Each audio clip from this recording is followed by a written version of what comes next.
Hey guys, how's it going? My name is Adam. Today I'm going to show you how to add someone on Telegram by QR code. So first of all, go ahead to your App Store or Google Play.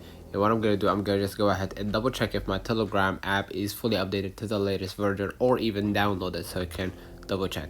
Alright, now what I'm going to do, I'm going to go back to my screen, go ahead to my browser. If you want to scan QR code to add a contact or to add someone on Telegram, then you need to open their Telegram app, go to the option to join a group or add a contact via a QR code, and then use their device's camera to scan the QR code that you've shared or received.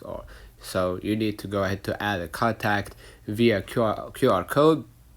Basically, you need to use their QR code that's been shared by them or you shared it to them, and then so you can or so they can add you or so you can add them to your Telegram.